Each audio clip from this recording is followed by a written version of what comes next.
those glasses off. K-pop Demon Hunters. They put it in the theater for a little bit to do sing-alongs. It's the #1 movie of the weekend. So the question is, besides it being a massive hit for Netflix, does Netflix look and go, maybe we should put some of these things in the theater? I don't know. So that was positive for the box office. A negative for the summer box office, not even going to hit $4 billion combined. That's not going to be great news for theaters. Probably thought it was going to be a lot bigger. Superman crossed over, hit around 600 plus. Fantastic Four just scratching the surface of 500. So we'll see how that's going to work. And I think some other things here and there. But for the most part, it's myself and John Rocha talking about that, this, and the other thing. Let's get into it. It's Monday. Here we go.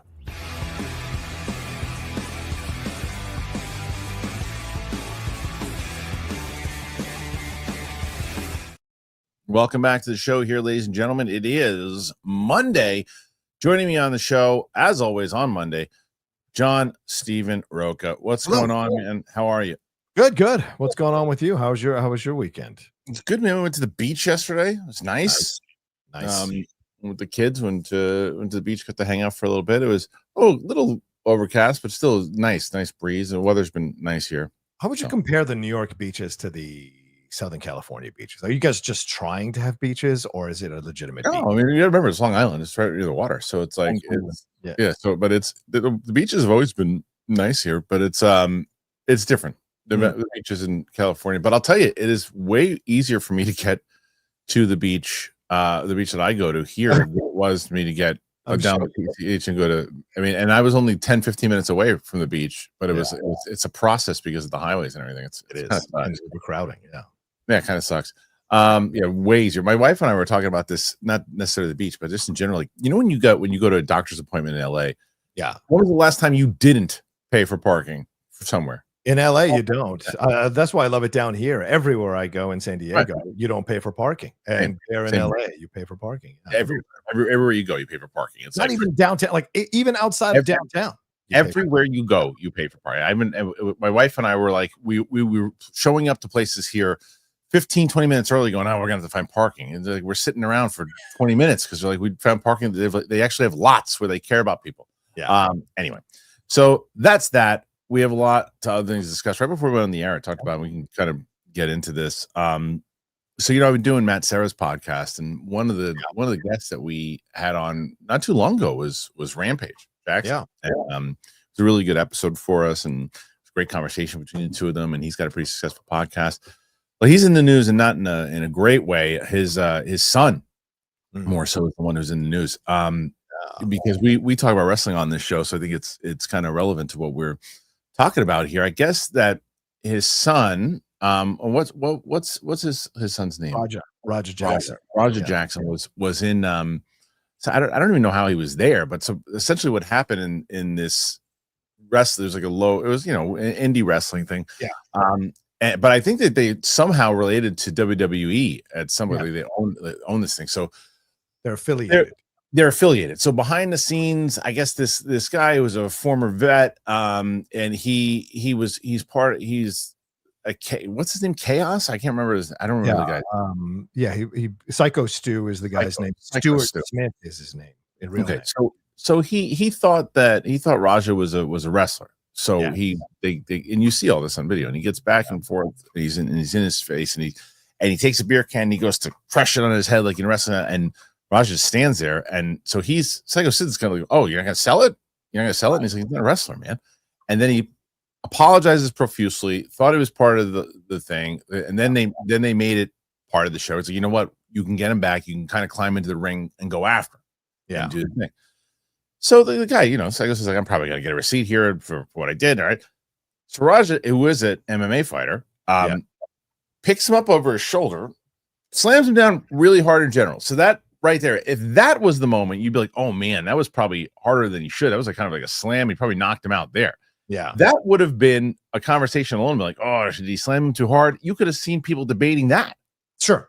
That is not even a fraction of what happened next. And so he gets on top of him like an MMA fight, and is throwing really, really hard shots.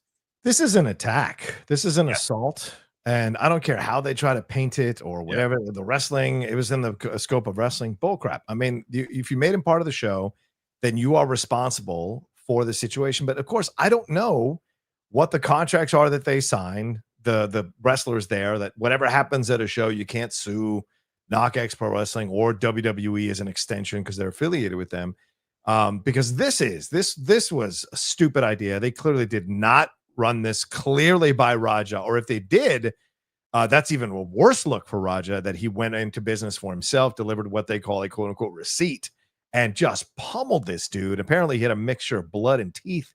He was choking on his own blood, is what he said. But but the thing is, this is clearly Raja, someone who doesn't know the wrestling world. Rampage had said something like saying the same thing. He doesn't know. No, no. This isn't an excuse. Not an excuse at all. I'm saying he doesn't. Them saying that is nonsense. But go ahead. Well, but I don't believe that he. I agree that I don't think he knew, because I think he goes in there. You're backstage at a wrestling event, and you're like, "What? What is this pro wrestling?" No. I don't mean that. I don't mean stuff at pro wrestling. I'm not talking about. I'm talking about the rules, though, dude. The rules of like receipts and those types of things. Like I mentioned, like it's like, oh, I'm gonna get this guy in the ring. It's like, but you don't get him in the ring by really throwing real punches, guy. Yeah, or if you do it once, or right, or like Brock Lesnar did to Braun Strowman.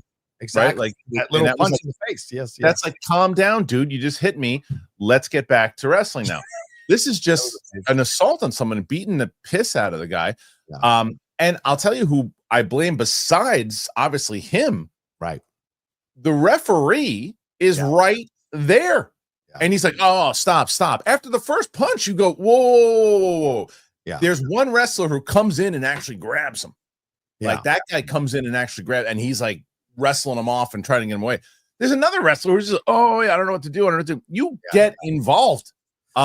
This is bad news in general. The UFC banned him for coming to events, like life ban or something. You know, it's something if UFC bans you, because they let anything get away in there. But like this situation is just sad and nuts, and you don't know what possessed this guy to keep going. Like, as you can say, he said like, well, they were supposed to pull me off of him, and it's like, well, no, but you don't just keep punching until they pull you off of him. Right.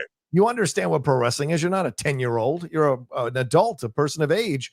And I think they're just trying to cover up his rage and losing control. And because he's Rampage, if this was anyone else, if this was not Rampage Jackson's son, this guy would be in jail. Like, honestly. And I think this whole situation is just a shame. But it just shows that, you need to be, and they showed some of these wrestlers encouraging him backstage to go after this guy. So, but I think that's what I'm talking about. Yeah, some people posted tweets about that, saying like, that's what I'm saying though. They're encouraging him in a wrestling way. Yeah, in a wrestling. And this is what I mean by him not understanding wrestling, him taking it, oh, okay, I'm going to do it my way. Right. So anyway, it's an unfortunate thing. So for people going, why are we talking about this? Because as we talk about wrestling on the show, if you're brand new to the show, we talk about wrestling on the show. This is wrestling related. So that's why. And it's also called the Kristian Harloff Show, not the movie show. So a human being, for God's sake. Yeah. So it's something that happened. We'll get to your man in tights and their fake scenarios flying around in a second. Relax. Real people. Well, I'm not even gonna bring that up, because I think the big news right now. Yeah. Well, you know what? Now that you said that, it's your show, bro. Go where you want to go. I actually want to go. I want to go with I watched because I was gonna wait to do Peacemaker with Sam, and then I was like, I really want to watch it. I love Peacemaker season 1, and I'm like, you know what? I'm gonna watch the first one. Mm-hmm. And then maybe see if it's worth doing the reactions. Maybe I'll do a review on it. And if Sam wants to see him on her own, and we can just stick to the movies, because the TV takes so much time. Yeah. So and I want to watch it. So I watched it last night, and I liked it. I didn't love it as much as I wanted to, though. I liked it a lot. But I was it felt like, I don't know. I think that the first season, the jokes felt like they were just moving. This one felt like a couple times I'm like, oh, let's just throw in some obscene jokes to throw in obscene jokes. Yeah. And I'm like, it still fits the vibe. It's not like different. It's not like there were so many obscene jokes in season 1. So it's not like they went off of the tone. Like it was just like some of the jokes felt forced. Yeah. I was like, oh, that's not what I wanted. I did not like the scene with Guy Gardner, Max Lord, and Hawk. I didn't like that scene. I thought that scene was one of the ones like, okay, let's just a bunch of different jokes, but the overall tone of it, I like. They stuck to the emotional things with Peacemaker and what he's got to go through, and the idea of he's still wrestling with his dad and his brother. That stuff I loved. I love that stuff. But I don't know. Also, maybe because it just came off of Tulsa King season 2, and I was so locked in to season 2 of Tulsa King. So I don't know. What do you think of it? Are you on the same page, or where'd you go? You're like more Frank Grillo. Yes, I liked it for what it was, but I was underwhelmed by it overall. But there are positives. Here are the positives. I like what they're doing with Harcourt.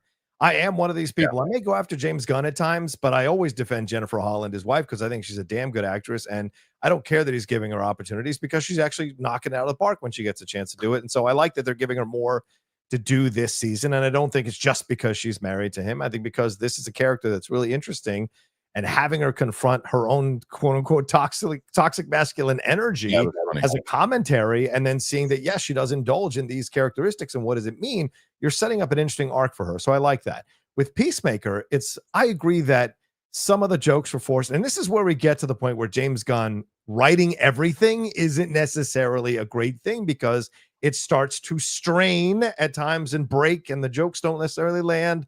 And so you're getting less humor as he's making more attempts at it, and that's not always a good thing. I thought the orgy scene was so unnecessary, but maybe I'm just getting older and pruder. I just thought it was dumb. It didn't fit. It didn't. It just kind of. It was. That's what I meant. We have the boys for that. We don't need this for that. In my opinion, it just felt. It just was there to say, look how obscene and crazy we can get, and a bunch of people with the dicks hanging out and everything too, and it was like, I'm like, I get it. I get where it's the same tone, but it was like in the trailer that made me laugh out loud. Oh, right, of course, when that happened. But I'm like, right, because I thought it flowed better, but I was like, it was the emotional stuff. I agree with you 100%. The hardcore stuff, her stuff is great. It's the emotional stuff, and that's the stuff for me that I think really worked. Yeah. And Frank, you mentioned Frank Grillo, his storyline of what the reason why he's there, and the reason he's going after Chris because of the thing with Rick Flag. The recap, I thought the recap would work, and I was like, okay, I'll accept the fact that it was the Justice Gang instead of Justice League. I don't care. I don't care. It's just like, I felt like as where all of the jokes and everything it felt like so organic. They felt like they were just reaching a little bit for some of the jokes, but it's only episode 1. They could. How many have you seen? I've seen the first 3. I stopped after 3 because you texted me, and we've talked about watching the episodes. Yeah. We'll see.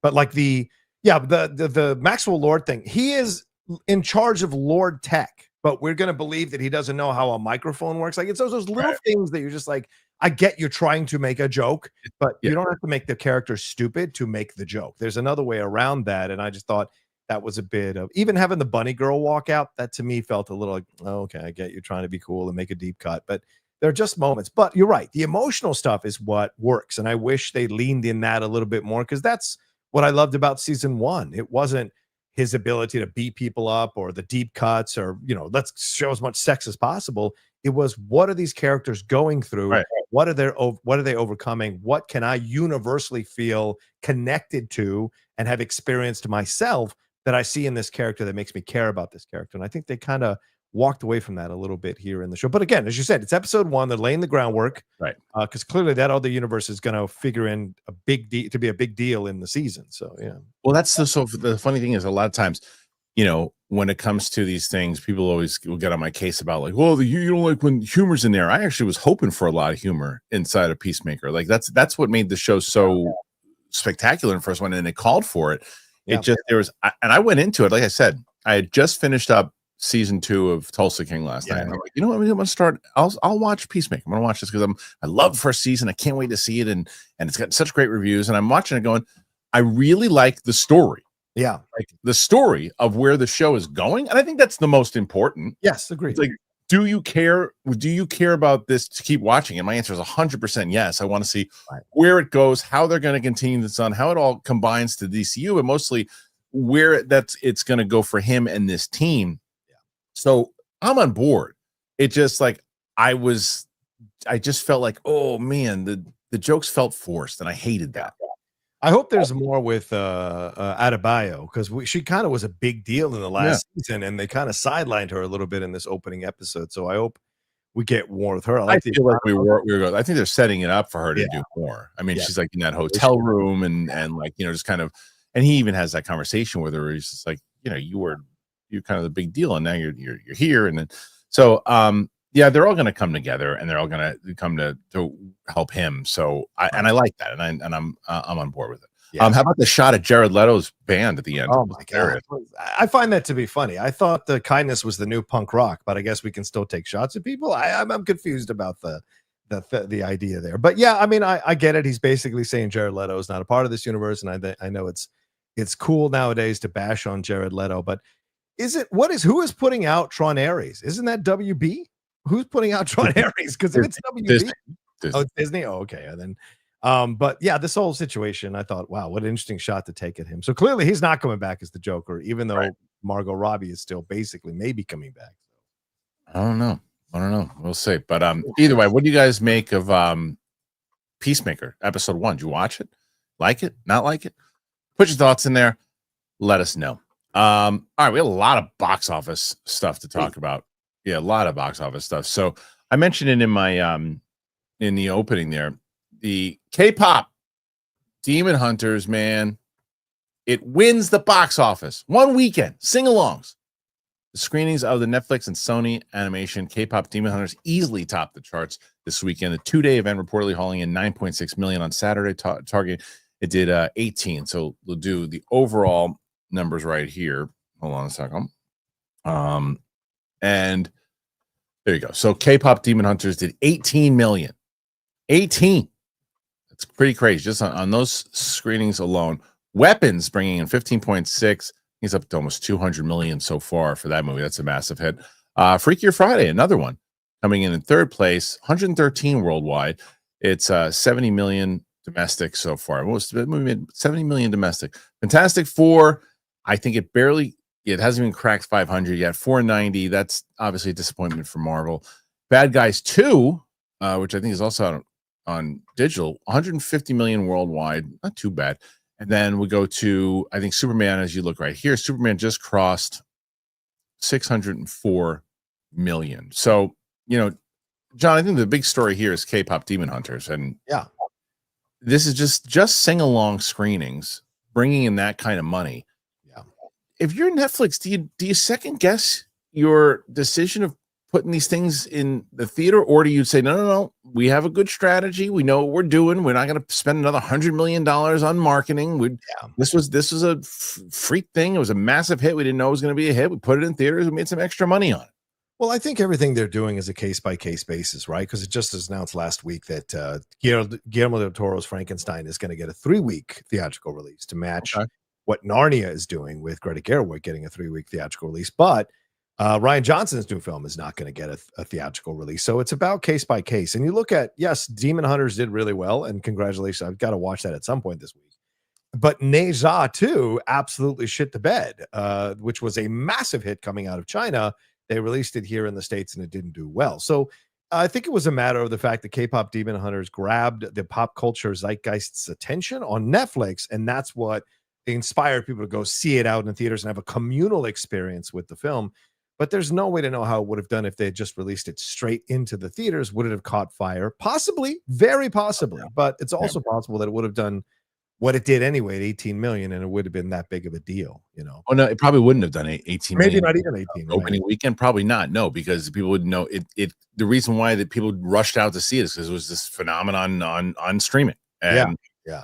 You know, and so I had gotten a potential press screening for it. I was going to take my girls to see it, but I was busy, tied up. I couldn't do it. But it would have been heaven if I took them to that thing. Right. They are they love it, and it's hilarious. Speaking of the beach yesterday, we're pulling up. We pull up to the beach, we're walking out, and hey, here's some music playing. I know what it was, and my daughter, my 13-year-old, immediately goes, "Oh, K-pop Demon Hunters playing in the thing," and she just knew it immediately, and they knew the songs. And it's just a massive hit. Went over really, really well. Kids are losing their minds about it. Adults are losing their minds about it. It's really it's a big hit. I think if this had done 30 to 40 million, then at that point Netflix is are morons for not having put it out. But 18 is about what you'd expect because it became such a big hit on Netflix and it appealed to the young adult crowd, to the tween crowd, and they were showing up along with adults, of course. I know there are a lot of adults on my feed who love this film, who were there singing along and doing all of that. Sure. So, but that's the magic trick, John. Put it out, That's the magic trick when it comes to animation. It's like it's always going to be targeted towards the family, not animation in general, but like the family movies and things of this nature are always going to be targeted towards kids. But the question is, can you make it enjoyable for everyone? And that's how you make your money. Yeah. Right. Because like this movie is obviously targeted for, I think, like probably in the tweens. 100%. But it's also able to capture like my 7-year-old watched it, no problem. And then I watched it by myself and Tina, and I love that. That was really smart. I thought it was really just well put together. I watched it. So that's how you make money when it comes to animation in the family aspect. Like something like Arcane. Arcane's not going to transfer over to really young kids, because it's for that one is really made for late teens adults. It's R. I mean, that's and so I don't know that you couldn't put in the theater because it's also the freaking like a series. But I'd love to see an Arcane movie in the theaters. I love that. Did you watch it yet? You still haven't seen it? No, I still haven't seen Arcane. No, I got to put that. I mean, I'm catching up, dude. There's so much. I'm catching up on so much all the time. It's so frustrating. I'm trying to think now because I've been doing this thing, as I said. Like I'll find at least an hour or two. At night when everyone else is going upstairs now, we're in our new place, and I'm like, okay, I'm catching up on things. Right. Caught up on that. I don't know if I'm going to go. Should I go to I'm either going to go to Mobland next, or I'm going to go to Fallout because the new season's coming out. So I might do Fallout. Do Fallout. Oh, you got those? You got these screeners early? No, I'm talking about season 1. Oh, I would go. Well, if you're in the Tulsa King place, go right into Mobland. That's what I was thinking, but I also want to see. I think I might want to do some reactions to Fallout season 2. Okay. So I might do that. So I don't know. Fallout or I'm not sure yet. I don't know. Yeah, but that's what people don't understand, Chris. Is like we have to watch stuff and then we get those screeners early. Like I've spent the last week and a half watching all of the new season of Slow Horses and all of Task, the new WB. Oh, how's Task? Is it great? I think I'm still under embargo, but I'll say this. Oh my God. That's what I'll say. Oh my God. So, but yeah. So to me, I'm like caught up on those. So to swing back to this other stuff, that's it's a little more difficult. Plus I'm watching the Cowboys doc on Netflix, which, I hate the Cowboys, but it's a fascinating doc. So, well, it's so funny. So, so Task is the HBO Max show, right? Yeah. As my 7-year-old now says, Hubo Max. When I said that, I remember what program it was, but she goes, yeah, it's on Hubo Max. And I go, what? It's on what? Just Hubo Max. And I was like, I go, HBO Max? And she's like,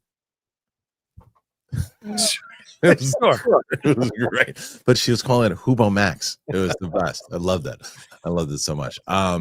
Anyway, so I think that the other stuff at the box office, you look at Superman crossing 600. That's a win for Warner Brothers. Big win. I think it's a win. It's not a big win, but it's certainly a win. And it's a big win when we get before we get to our next story. When you look at how many movies really, because this is another part of the conversation that we can have once we talk about the $400 billion mark, whatever.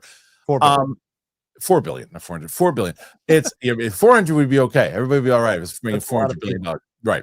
4 billion. But when it comes to that, it's like it's not we've already made the case 1,000 times over that you look at Lilo and Stitch, How to Train Your Dragon, those movies, you target them towards kids, you got a good shot at doing it. But the only one that did it was Lilo and Stitch. Right. Yeah. It's the only one as far as domestic movies, as far as movies made here by the studios, because I think there's one that overseas that crushed. But is it just superhero movies that are taking the hit, or is it movies in general? It's not easy to do $1 billion anymore. I think it's movies in general. I mean, you look at Americana and Eden, 2 back-to-back Sydney Sweeney films, and they've tanked the box office. Ron Howard used to be at least the older people would show up to Ron Howard movies. That was a $50 million movie. It made $1 million over the weekend. Wow. And then last week, Americana didn't even break $1 million. Kind I of didn't like know Ron Howard had a movie coming out. So there you go. It's like Eddington a few weeks ago Crazy. didn't do well, and that's Crazy. you know it was so. I think what you have is a general, and this is the month of apathy, August, and all this kind of stuff. So you're going to get these films that are going to dump and not do well. But I think overall, I think moviegoers are being more selective than ever about the stuff they go see because the demands on their time, as we just mentioned, at home, all the streaming services, all the new content, everything like that. It's a battle constantly. You know? Well, especially if you can get a movie. Look, we just talked about Kpop Demon Hunters, right? If you can find a movie of that quality that comes out and you can watch it on streaming and then pops out and you can see it in the theater, it's like, but there's these movies like the thing is, because with Kpop Demon Hunters is an example of a movie that all of those people who saw that, most of them saw that in the theater, saw the movie already, and they wanted to go and they wanted to sing along and they wanted to have fun with it. They already knew what it was essentially they were going to a concert. They knew the songs, they knew what they were going to get. They're paying for the money. They know they're not going to be disappointed. It is a crapshoot these days to spend that kind of money to deal with horrendous behavior at theaters. You go in there and you're like, okay, I'm going to take my kids and my wife or my husband or whatever. We're going to go see a movie and I'm going to cross my fingers. Let's say that the whole trip cost me $130 for everything that we're going to get. I'm going to cross my fingers that we all had a good time. It's supposed to walk out going, what a piece of shit. that is that you're going, oh, and you're like, you take a hit in the wallet. Everyone's like, oh, that was terrible. It's like, who wants to do that? Yeah. It's too expensive and you might as well just stay home because you're right. I mean, I don't know how many times over the last few months that I've taken a chance even to go to a kind of almost empty theater and there's still people talking. There's an old man snoring through half the fucking movie. Like sorry. Maybe, but I just go crazy with that kind of stuff. So people are like, oh no, it's should people be going? It's not the theater going experience. People don't respect it anymore. And they go in and they shit on it and they don't care if it affects other people. And it drives me nuts. There's no respect for that stuff. No, it is. And if it costs like $8 to go to the movies, I'm like, all right, whatever, but it doesn't. Anyway, we'll get into the $4 billion thing in just a minute there too, but put your thoughts in the box office. What do you think about what we're seeing right now? What do you think about this particular thing? We didn't even get into Fantastic Four. I guess we can jump into that in a little bit as well. Before we do any of that, I want to tell you guys about our good friends over at Rougiette and about Car Gurus. I've told you about them before. They're back because you guys have been smart checking them out. Check this out. I know that you've heard of Viagra. I know you've heard of Cialis. You probably even tried them. But if you're looking for something beyond the usual pill, Rougiette Ready. If the usual pills are not doing the trick, Rougiette Ready, it could be the answer. It's a 3-in-1 formula, and it dissolves under your tongue. It absorbs fast. You'll be ready in just 15 minutes on average, not hours, and it effects can last up to 36 hours. If you want proof, over 150,000 men have made the switch, and you can read their customer reviews right on the site. Getting started is simple. Rougiette connects you with a board-certified doctor, 100% online, and if you're prescribed, treatment ships quickly to your door. Now connect with the provider at rougiette.com/Christian to see if a Rougiette Ready prescription is right for you. You can use that code Christian to get 15% off today. That is Rougiette, RUGIET.com/Christian. Use that promo code Christian, get 15%. Head to Rougiette.com/Christian. Use that code Christian, get 15% off today. Use the code, support the show, and let Rougiette know that we sent you. Individual results may vary with prescription treatment. Compounded drugs are permitted to be prescribed under federal law, but are not FDA approved and do not undergo FDA safety, effectiveness, or manufacturing review. Please visit the Rougiette website for full safety information. Shopping for a car should be exciting, not exhausting. Man, between misleading prices, hidden fees, it feels like a maze. This is what I love about Car Gurus. They rank the best deals, they verify dealers, and they make sure that you never pay more than you should. Your big deal, it just became a great deal. Car Gurus will connect you with trusted dealerships when you're ready, ensuring a transparent and hassle-free buying process. They give you control to shop how you want to shop with the tools, the information, and data-driven deal ratings that you need. It's no wonder that SimilarWeb estimated traffic data shows Car Gurus is the #1 most visited car shopping site. Buy or sell your next car today with Car Gurus at cargurus.com. Go to cargurus.com to make sure your big deal is the best deal That is CARGURUS.com. CarGurus.com. Thank you, Car Gurus. Thank you to Rougiette. We appreciate you very much. I hope you guys appreciate them. Links are in the description. I hope the links are in the description. Hopefully, Luke and PLD put the links in the description. If not, they will be. Just cut and paste from the F1 reaction that we just released. I debuted my buddy Ming today. Okay. On he watched F1 with me. We just posted the reaction today. So we have what a week this week's going to be. So I have the reaction with Ming dropped today. The Return of the King drops with myself and Sam tomorrow.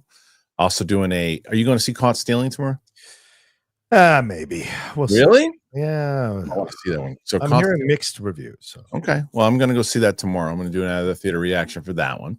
Probably do a non-spoiler for it on Wednesday. My fingers are crossed that Thursday we're going to release. Did I tell you that Steph has never seen Back to the Future? Did you? Well, yeah, you told me that last week. What a shocker! So we're gonna do the reaction to that, and hopefully she can. We'll have that up on maybe Thursday, if not the next week, and then Friday.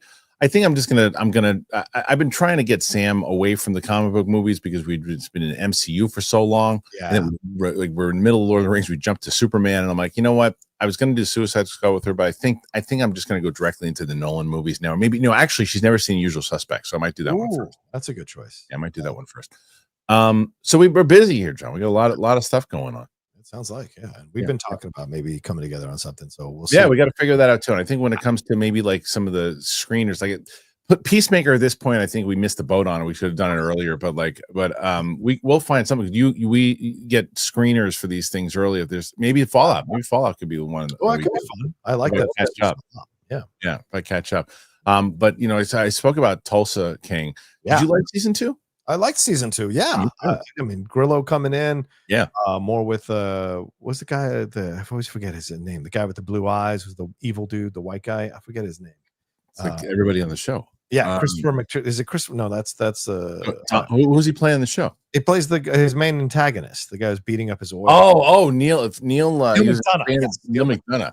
I always forget his name. He is great in Tulsa King. Yes, he is. Yes, he is great because I was thinking he was going to play like a just like the kind of stereotypical tycoon. He kind of does at certain points, but then he was killing me like so many times. Like the character shows no fear on so many different times. Yeah, and he had a gun pulled out at one point. He's like, "Go fuck yourself." It's so good. So many different times. Like it was. I loved his character. I really enjoyed season 2. Yeah. The end of season 2 threw me for a loop. A couple of different things that happened. There's a scene that happens with Grillo and Stallone in a bar. Very end that I was like, whoa, I didn't see that one coming that way. And then the ending, which is kind of thrown. So I'm digging it so far. We'll see. Yeah, me too. Anyway, so let's get back into that box office conversation. And the one thing that we could do is we can start with where are we at on the super chats? Where are we at? Oh, sorry. Okay, good call, John. I like your attitude. Yeah. So you need to start the week off as you always do. Usually give a good performance. Right now we're at 16. 16. We're at 30 though. 33. Only 33 minutes. Okay. All right. So we'll see. Last week you were correct. The World Girls did indeed win. No surprise. No surprise. Bring them together. They're amazing when they're together. So they should. But tomorrow it's Mike and Roxy again. So we'll see how that works. We'll see how that's going to work. So Wednesday, Chris Carr is back. Thursday is Steph. Friday is Capes. Capes did the show without me on Friday because I was shooting. I was shooting all day on Friday. I did with 3 hours and 40 minutes on Return of the King, and then 2 hours and 30 minutes on F1. So my whole day was like taken out. Hey, next time they're alone, they should bring me on to be a counterpoint for all their love of everything comic book. It's nice. Maybe to little battle on there. Come on, let's have a little fun. Maybe. All right, let's get to this story because this is a story. I mentioned earlier, and we'll bring this up too. But comic book movies, we thought there was conversations on this channel. I never thought it, and I don't think John did, but I could be wrong. I never thought Superman would hit $1 billion. I never thought Fantastic Four would hit $1 billion, but there were a lot of people who did, and a lot of people who were hoping that it did. They didn't. And there are other movies that didn't. I mean, even Jurassic World, which I think now crossed like 800 million, that didn't even hit $1 billion. And all of those movies have hit $1 billion. The Jurassic Worlds, that is. So this summer box office season is not going to hit $4 billion. While exhibitors were quite confident going into the summer, hard numbers are coming in that are potentially giving them pause. Comscore reports that overall domestic box office revenues from May 1st to August 24th have reached $3.53 billion. It means that once the final numbers are in during the Labor Day holiday box office next weekend, overall ticket sales are going to fall well short of $4 billion. That watermark has only been achieved once since the pandemic, 2023, the year of Barbenheimer. Disney's Lilo and Stitch is the highest grossing film of the summer with $421 million in North America and $1.3 billion globally. The only film to pass the $1 billion worldwide mark. Other strong performers have been Jurassic World Rebirth, How to Train Your Dragon, Superman F1, and smaller successes like Weapons and Materialist. On the flip side, both Thunderbolts and the Fantastic Four First Steps are being seen as underperformers. Ilio, Megan, I didn't realize that Megan was 2.0 was a summer movie. It was a dud. While Mission Impossible Final Reckoning grossed well, its enormous $400 million budget makes it a financial loser. Hopes now turn to the early fall slate with titles like Tron Ares, Mortal Kombat 2, Conjuring Last Rite, and One Battle After Another to boost numbers ahead of expected late year juggernauts like Wicked for Good and Zootopia 2. What about Avatar? That's those two. Avatar was left off that list. Yeah. Avatar's going to piss on both of those movies. I just watched Zootopia 1 again with my little one. She didn't remember it, so we just watched such a great movie. First one, such a great movie. So we will be watching the second one, obviously, when that comes out. And I just found Sam hasn't seen the first one, so maybe we'll do a watch with that one. Oh, nice. Either way, we have some big numbers in there. I mean, they didn't mention Minecraft because Minecraft was like April or something, or March, or Minecraft was another one that almost made $1 billion, but that was not $1 billion. So you really only have the only ones that came close are How to Train Your Dragon and Jurassic World. Everybody else was not even in reach. Yeah. Different world. Yeah, it's a different time, different world. I think we're in the transition place right now about what the public wants to see, what it doesn't want to see. And when you mentioned the Barbenheimer in that article, like that's the kind of event it took for it to make $4 billion in the summer. So a lot of people have been saying that 800 million is the new billion and all of that. So that may be true. And that may be where we're at now as a society. And if I was a theater, I'd be super scared about that. If I was a studio, I'd be a little scared about that as well. But yeah, people are going less and less to the movies. COVID kind of conditioned people, as a lot of us, including me, had speculated for years that like people are just going to get used to having the stuff at home. As the theatrical windows get smaller and smaller, people are going to just, skip it, because there's not that many films that people, it's the next day you got to talk about it with your friends. That's the point right there. But that's the point. And I think it used to be the movies used to be, hey, let's just go to the movies. Yeah. Right. It used to be like, what do you want to do tonight? We'll go to the movies. See what? I don't know what's playing. That used to be it. That's not the case anymore. Now it's get me excited and I'll go. Yes. Now it used to be like, I just want to go to the movies. Now it's like, it's because, and people also forget, even in 1999 or 2005, TVs were shit. Yeah. They were shit. And like you look at now, TVs are awesome now, and the sound systems are awesome now, and like and the amount of stuff and the quality and things that you can do, and plus we're not even talking about Netflix or that. I just watched 3 episodes of this thing called Amazing Digital Circus, right? Mm-hmm. And it's a YouTube produced animated show, and it's got like, I think one of the episodes, John, has like maybe even more than this, but like 230 million views, right? Wow. Yeah. And it's like, it's a massive hit. My point is that there's so much to watch now. Back in the day, and even 25 years ago, it was movies where you watch something on TV, you couldn't stream it, or you don't go to the movies, or you read a book. But now it's like, oh, I can spend an hour on the shitter and look at Instagram videos. I could do this. It's like there's just where it's Wall-E, TikTok, Twitter, as you said, Instagram, the Reels. There's all kinds of stuff, and you see studios are now creating programs to invest and explore and discover YouTube talent that they can support to make programming on YouTube that they sponsor and then get a cut of the profits of. Right.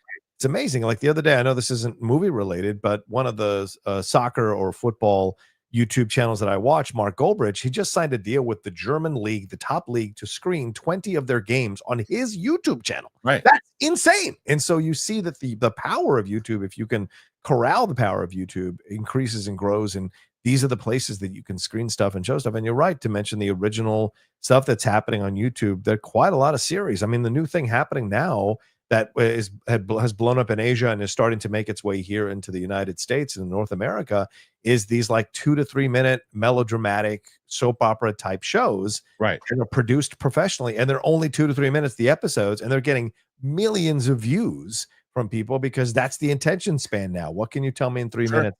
I could be in and out, and be engrossed. It's one of the things that we're trying for with the show that we're working on right now, right? It's like, because that's why I have told the audience, we fund it ourselves. We fund this thing ourselves with, we get this thing to where the audience will say like, hey, we don't care if the studio is going to support it. We're going to get it made. And guess what? Then the studio is going to come on and go, oh, now we want to be a part of it because now it's a thing and we can see it. We didn't believe in you beforehand. And the audience and myself and everybody else can go like that and say, yeah, sure. Just give us the money and distribute it. Great. That's what a lot of people have the opportunity to do that you couldn't do 20 years ago. Yeah. You certainly couldn't. Yeah. 100%. So anyway, there's a lot of different reasons why things have changed in general. We'll see next year where you've got the movies that are coming out. I guess Spider-Man's got a good shot to make a bill. I'm trying to think of the animated movies that are coming out next year. Oh, I always bet on the animated movies, the family movies during the summertime. Get the kids in the theater and you have accomplished it. So I think that you've got Doomsday, Spider-Man. I think it's 2026. Who are the contenders? 28 years later, maybe that might come for back. $1 billion? Oh, for $1 billion, you're talking. You remember $1 billion? What you meant being successful? No, $1 billion. Who's got a couple? There's always the bets, and there's only one. Mario World. Wouldn't you say that's a possibility? Is that the Super Mario sequel coming out? Yeah, April 3rd, 2020. Yeah, it's got a shot. Yeah. I think the Michael Jackson movie has a legitimate shot of making $1 billion. I don't know. I know you don't believe me, but I think so. I don't know with the controversy of them shaving the ending off now or whatever they're doing. Toy Story 5, for sure, also has a shot. Yeah. But I mean, look, let's bring it up and we'll see if there's anything in general. Odyssey have a shot? The Odyssey, does that have the Nolan film? I mean, yes, the last one made $1 billion. Absolutely it does. Oh, right. Absolutely has a shot. All right, let's see. We'll do this right here. This is the movie. Important security message. Hey, your computer has been locked out. Oh no! Your IP address was used without your knowledge or consent. No connection to Kristian Harloff. I don't know what the hell happened there. What just happened there? Stupid. See, you can't win, John. Can't win. What does Eric Stoltz say? Bad number, wrong number, wrong number, wrong number, wrong number, wrong number, wrong number. Let's try this again. Let's see if the stupid thing does it again. Now I don't want to do that again. There we go. That's stupid. Let's go 2026. All right, down here we go. January. Nothing in January that is going to hit at all. Anything in February here? Anything we see? Look, there's the untitled Marvel movie. I don't know what the untitled Marvel movie is there, but Scream 7, no. The dogs aren't on a Warner Brothers film, whatever that is. And again, there's things in here that I wouldn't have said that Minecraft was going to be close. So April 3rd, yes, Super Mario World. That one has a very good shot. Devil Wears Prada 2, no. I don't think it'll do well. Mandalorian and Grogu, if it was 10 years ago, maybe, but no way. Masters Universe, no. Toy Story 5, yes. Supergirl, no. Minions 3, if it was, I would have said yes a while ago, but Despicable Me, the last one didn't do as well. Moana, the live action, maybe. The Odyssey, yes. Spider-Man: Brand New Day, yes. Yeah, I have people saying that it might make 1.5. I'm like, I don't know. No Spider-Man film. I think only the last one made $1 billion. So No Way Home did pretty. It made something ridiculous. What did that movie? I think it did 1.4 or something. Let's see. Yeah. Way Home. No Way Home This made was COVID. 1.9, almost $2 billion. almost $2 billion. Woo! So That's insane.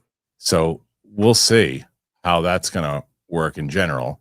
Yeah. So either way, Paw Patrol will do it. I'll go see Paw Patrol. 100%. For the remainder of this year, Avatar will be the next one, and after The Hunt, because I'll see it enough to Oh my God. All right, what do you guys think overall in general? What do you think? Put your thoughts in there. Let us know. 4 point, or not even 4 point, 3 point something. A bad, good? What say you? Put your thoughts in there. Let us know. Anything else? Yeah, Terry McLaurin signed the deal. He's staying to be the Washington Commanders wide receiver. That's right. Thank God. Right. Anyway, go ahead. Thank God. I'm trying to think if there's anything. Oh, there's another thing that I wanted to get into, because, like you said, we're gonna hit enough of these stories about Marvel and DC this week. We're gonna take a break from it this week. Or today anyway. So there's some other new news and things that I wanted to talk. This story just broke not broke, but it's a recap. And that some quick news from Dark Horizons on both Dynamite, Dirty, Scream 7, Predator. Okay, House of Dynamite. The third and fourth still have been released for Catherine Bigelow's House of Dynamite, with the film hitting select cinemas on October 10th ahead of a Netflix release on October 24th. Bigelow's film dramatizes the White House's response in real time to incoming ballistic missiles aimed at the United States. Idris Elba, Rebecca Ferguson, Greta Lee, what a cast. Anthony Ramos, Tracy Letts, Jason Clarke. Well, of course you're going to get this kind of cast with Catherine Bigelow. And I thought it said Karen Allen. I got excited there for a second. Predator Badlands. Marvel Comics has announced that the upcoming Predator Badlands films will get a tie-in prequel comic, which will release on November 12th. Ethan Sachs wrote and Alvin Ching illustrated the comic, with director Dan Trachtenberg set to write the forward. Sachs says care was taken to make sure this prequel story ties into the film. In the one shot, a young Yakuza warrior is given a simple task by his father: retrieve a piece of technology from a derelict spaceship that crashed years ago. Inside, however, an ancient and deadly threat lies in wait. Scream 7. The 7th Scream film continues to recruit more talent from the original films, with the composer Marco Beltrami set to return to the franchise to do the film score. With his return, along with will come some of his signature pieces from the franchise, including Sydney's Lemon. The movie itself opens on February 27th. I do think, though, John, that Scream 7 is going to do very well. Okay. You don't think it's going to do well? I have my doubts. I don't know if that franchise is maybe a little long in the tooth. I don't disagree with that, but I still think but they're also keeping the cost down. I can't imagine they're spending. That's what I'm saying. Those movies don't cost enough to really be all. That's my point that I make with all this stuff, is that if you spend however much you're going to spend on Scream 7, all you have to do is get your core audience into the theater. Yes. When you spend more than that, then you have to get the core audience and create new people who love it, and then find other people as well who might just want to go see it. That's when you like the Mission Impossible, where you're going to get the core and everybody else too. It didn't spread past. You spent way too much money on that movie, $400 million, and it's a loss. That's heartbreaking. Yeah. This movie, you're going to get everybody who wants to see Scream, and it'll do fine. So I think it's actually going to do well. I don't think the controversies and all that stuff will mean anything to the general audience whatsoever. No. They want to enjoy the film. Yeah, but they don't even know about it. Yeah, the previous two films, $24 million for Scream from 2022, and how much was the last one? Sorry, the last one, Scream 6. They spent $33 million on the budget. Okay, how much did it make? I don't know. 33 to make the last one. And in 2022 during the pandemic, I'm curious what it made. It made where's the box office total? $108 million, I think is what it is. In the pandemic. Yeah, in the pandemic, in 2022. 169. I was looking at the domestic. 169, and it cost 33 to make. This movie's gonna make money. Yeah, and with Nev Campbell, and Nev Campbell wasn't even in the last one. Yeah, it'll be like Freakier Friday, where like what it's doing right now. There's enough nostalgia. Exactly. Yeah, the people who wanted to see that movie saw that movie, and they targeted their audience, and they did it. That's how you do it. Yeah. And then what else is the other stuff. Oh, the Catherine Bigelow movie. Yeah. What is that movie? I mean, obviously, yeah. I mean, from what they say, I mean, but this is, she usually does kind of real stories, right? Yeah. Like this is minus Point Break, but this is one of those. Yes. This is one of those things. Yeah, I like it, but I think there's a reason she went to Netflix. Like, I don't know if audiences were going to come out and see this movie in the theater. So she's getting a 2-week window, and then boom, it's right on Netflix to watch. So that's going to be fun to see. I like the stills that have been released so far. As you said, it's a very strong cast. People like to work with her and want to work with her because she's a legend. So we'll see. I hope it's good. But I mean, coming out at this time right now when everything's going on in the world, I don't know how much of this is people want to go to the movie theater to see this kind of movie. No, but that's the same conversation we had before. But but now you have filmmakers who are also understanding that. And they're like, I'm going to go to Netflix. I'm going to go to Prime. I'm going to go to Apple. I'm going to go make movies there because that's where I can. And more people will probably see it. That's the difference. When Snyder says things like, what do you care about the budgets? It doesn't affect you. I always disagree with him. I think it's the silliest thing. But you can see where the directors go, I don't care, but if anyone give me $200 million to make this movie on Apple, what do I care? It's fine. Thousands upon thousands of people are going to watch this more so than they would if I put it in, a bunch of theaters. I'd be fighting with theater distribution to get it. So it makes sense for filmmakers to go that route. Well, then you get the occasional hit, right? Like, look, we didn't even mention this in the box office, but F1 crossed $600 million. Like, who had F1 doing as well as Superman, right? And better than Fantastic Four, right? And even coming close. I know 200 million in real time, not that close, but still, the fact that it's even in the ballpark of Jurassic World, it's shocking, utterly shocking. But it shows you that if you can hit this market, like this and Top Gun Maverick, if you can hit this market, there is money there for you to be made if you hit this market right. So I think that's I'm gonna get the audience mad at me. So the reason why F1 did better than those movies. Yeah, it was a bet. Because what? It was a bet. It was a bet. Better. Oh, it was better. Movie. Oh. It's a better movie. I had way more fun, and I felt like I was watching. I mean, Superman and Fantastic Four. I feel like I've seen those movies over the last 13 years. Yeah, I hear what you're saying. So many different times. F1 is not one of these super original movies. No. Old guy, young guy things. Yeah. It felt like an old school movie that I don't get that kind of feeling anymore. Is the reason why I left.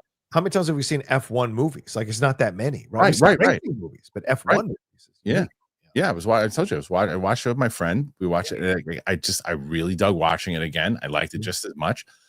I just can't. I don't know. I'm so my top three right now is they replace each other all the time. I've got F1 Weapons and Sinners in there, and they keep fighting for I don't know where I'm going to go. By the time I make my list, I don't know where I'm going to land on it.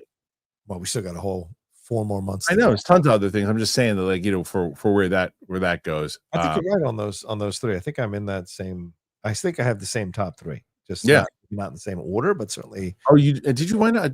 We talked. I don't know. We talked about weapons. Did we talk about weapons? I love weapons. Yeah, I really. Right. You said you didn't. You said the ending was okay for you, right? Or you like the ending? Maybe it wasn't you. I like the ending. Some people have had issues with the ending, but I enjoyed the ending. I was so satisfied. I was cheering them on. I had such a big grin on my face by the ending. I love that movie. Yeah, love that movie. And Naked Gun is in my top 10 right now. Also, that's the one I didn't like as much. You didn't like that one? I think Naked Gun is in my top 10. First 30 minutes, loved it, and then the jokes started to peter out. It wasn't as funny, and they were forcing. And so for me, it didn't 100%. Plus, I'm not. I know everyone. I know it's cool now to love Pam Anderson, but I'm not the biggest fan of her as an actor. Oh, okay. Well, I think one of like that movie could get bumped out, but right now it's in there, and I had so much fun watching it. Right. Where's War of the Worlds for you? The Ice Cube. I still haven't seen it. Did you see it? We should do a reaction to that shitty movie. I always get nervous about that though, right? Like I wanted to, I want to, but I feel like no one would care now because it's out of the conversation. I feel like I'm late on these things. Right. Yeah. But either way. All right. K-pop. Where's K-pop and Demon Hunters in your list? Is it in the top 10? I don't know if it's in my top 10. Okay. All right. I don't know. It's really good. I don't know if it is. That's why I want to wait, because Mhm. for me, I get into, and maybe it's just because getting older and stuff too. A lot of the movies that come out from September until December are usually in my list. Yeah. Those are usually in my list because those are the ones that I really respond to, more like character driven, like performances and Totally. and like the dramas and stuff. That's more so where those usually hit the top for me. But we'll see. I still have two of my most anticipated or still haven't come out yet, which is Avatar and After the Hunt. Those two movies I'm very curious about. Tron Ares, I still haven't watched the trailer for. Oh yeah. Zootopia 2, I'm actually really looking forward to. So agreed. Anyway, what's up, Joe? There's a lot of good stuff. A lot of good stuff. Well, so we'll see what else. I mean, there's tons of stuff going. There's probably, I guarantee you, this one, mark this down. I guarantee you, there's a movie that is coming out in that time period that I haven't even talked about once, or maybe I did in passing, and it probably will be in my top 10 list because I didn't even realize. Like one of those. There's always that movie that starts to get the big buzz around the end of it. What I mean? Who knows? Caught Stealing could be it. It could be. I don't know. We'll have to see. To see. All right, guys, put your thoughts in there. What say you about all this stuff we discussed here today? Put your thoughts in there. We want to know. All right, John, let me ask you before we get into questions. Right now, you got 21 questions. 21. Let's 21. go. We'll see. Can you get to 100 today? I don't know. Talk about Avengers Doomsday. We should talk about that more. Come on. Oh, I know. Well, you didn't. Let's talk about your channel. What's going on? Is it fully transferred over to the John Rocha channel? It is now the John Rocha channel fully, and it is happening there on your YouTubes, people. Head on over there, youtube.com/John Rocha Says. Just did a new episode of The Truth yesterday.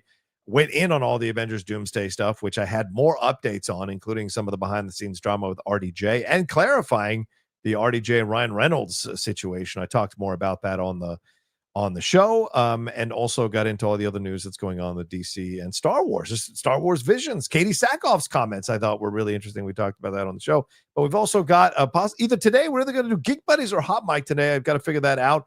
And then we got Spill the Tequila tomorrow. We got Jedi Way probably happening this week at some point, and then of course more Geek Buddies and Hot Mic there on the channel as well. More stuff with me reactions wise. We had some trailers coming out in the next few days, apparently. What do we got? Looking forward to it. Yeah.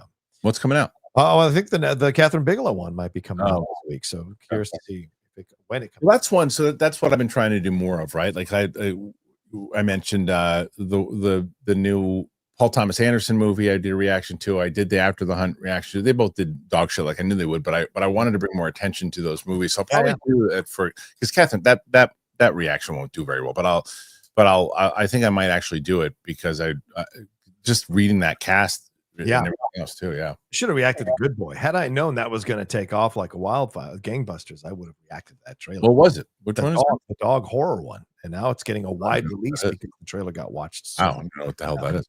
All right. So let's start. 22. Can we get John to 100? Can he? He's got to go up against Mike and Roxy tomorrow. Seems to be like this greatest competitors on those Tuesdays. They're going back and forth. Yeah, but I'm taking on two people, just so we're clear, people. Hey, what are you gonna do? 2-on-1. Yeah, what are you gonna do? I was one of the match like that. Well, the way those two were on the show a couple of weeks ago, you're surprised you didn't win by 300. All right, two questions I have for you as you were talking you're doing your plug. Question one, do you have any idea or hear anything about when this next casting chair thing from Marvel is going to happen again? No, I don't know when that's going to happen, but what I've heard from a couple of the sources that I have is that this idea that everyone's done shooting and they're only going to come back for reshoots. The reason they're coming back is not just for reshoots; is they're still writing some of these scenes. So, Daniel RPK reported that as well, and so it's the truth. And so their idea of chairs and all that, I think they need to still write the scenes first and lock down the deal still before they figure out who else they're going to announce that is going to be in the movie. And I wonder if there are going to be people from Spider-Man Brand New Day who've been announced, like Sadie Sink and others, to be like Trammell Tillman, depending on what character he plays. Is he going to show up? So there's still stuff to be announced, but I don't know yet. Okay. What that's all about. And what was the other thing you said was that because when you were the funny thing, I don't know how this works yet on TikTok or TikToks, Instagram, because they haven't figured this portion out. Because then on YouTube, if you post somebody else's video or anything, you get a copyright strike, you know stuff. And TikTok, you can just take people's videos and put them wherever. Someone took our conversation about you talking about the drama backstage and like 1 million views or whatever it did. I'm like, didn't tag us at all. Didn't tag us, didn't do anything, just stole it, and it's okay. But either way, it got a lot of traction in that particular clip. Yeah. So on your show, because you just mentioned Ryan Reynolds and Downey, did that come out after our thing? Is that someone else? People fabricated that it was between those two guys, and it caught like wildfire because clearly people have agendas about RDJ and Ryan Reynolds. Right. And look, I certainly am not a big Ryan Reynolds guy right now because of everything's going on with Baldoni and Lively, but like I said on the show yesterday, if it had been him, trust me, I wouldn't have had a problem outing his name out there. But it wasn't RDJ and it wasn't Ryan Reynolds. But people took it and tried to say that I was saying that, and I was like, what the fuck? So no. I kind of remember you saying that on. I think I remember you saying that it wasn't on the show, and someone brought it up in the chat. So it just look the headline game is a funny thing. All right. There is RDJ shit going on behind the scenes, but it's not with Ryan Reynolds. It's not that. Okay. All right. Hunter Vance. Hey. With MCU's acquisition of Tramel Tillman, I hope they utilize him well. But they have a pass. Who do you guys think is the most wasted actor in the MCU? My vote is for Walton Goggins and Ant-Man. That's a great call. Walton Goggins was, and I mean, you'd have to go back and look at so many different actors that were in it. Man, I don't know. Most wasted? What's his face? The villain in Thor. Christian Bale. Oh, right. Bale also, yes. I forget. That's my vote. That's what I meant to say. Yeah. Yes. Or even Benicio, right? He was only had 2 or 3 scenes. But he was good. But he was good as the Collector, though. He had an impact. Yeah. I don't think he was wasted. Idris Elba, I think, is another one they wasted. Hemdall really? had a way bigger part. Really? I just think he should have been a bigger part. The fact that he was kind of an also-ran in the Thor franchise, when he's arguably the best actor in the Thor franchise, aside Anthony Hopkins, I think was a shame. So, it's a good question. Let's see. Boy, Grillo. Do you think he was? What's that? Do you think Grillo was not used well in the MCU or wasted? Not wasted, but no, I don't think. I think more so of like, this is, to be able to use some like that kind of talent. I would say Christian Bale because of the movie that he was in and the performance he put in that was just great. Nathan Drake, Coney Island beach area is a little scary. See, that's the thing is that back in the day, Coney Island was like the spot to go when you're in the 50s and the 60s, and then it turned into the scary thing. And then I don't know. Then I heard it was decent again. I don't know. I haven't been back, and I probably won't be. Yeah, years ago I went to Coney Island because I'd heard how great Coney Island was, but I went in like the fall, and when I got there off the train stop, I walked around. It's like there was nobody there. None of the rides were working. None of the shops were open, and I'm like, what the hell is going on? So it was weird. Right? Yeah, I haven't been there. I don't think ever. Ralph, no, please don't watch Suicide Squad and Peacemaker with Sam. We were doing so good. Finally, being done with MCU, I have comic book fatigue. I think you're going to be okay. I don't think we're going to wind up doing. I think I'm going to keep her into regular movies right now outside of the comic book. Julius Wyatt, I am glad Terry is finally signed. He's earned it. Damn right. Okay. 26. Terry gets 96 mil over 3 years. Says GoPal. Yeah, good money. Did we skip any? I mean, I just talked about Terry like 10 minutes ago. No. Okay. GoPal. Well, you know what? I'm going to look. I'll read that one out. Football team ought to have paid that man months ago, GoPal says.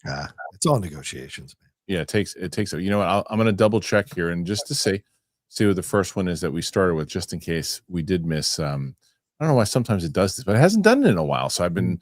But as soon as I let my guard down, John, that's when what happens again. Yeah. Let's see if it's first one. No, first one was okay. Right. Okay. Okay. So that was GoPal. Thank you, GoPal. 26 thus far. Can we get John to 100 to put him in contention for the week?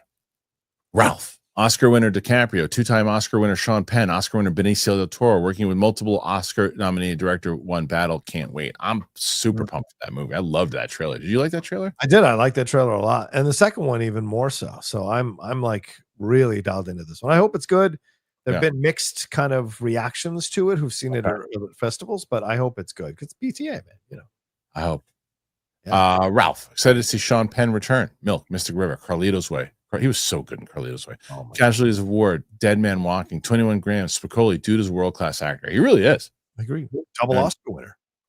Yeah, what was that movie that I saw him in recently where he was the actor, but he was what the hell was it?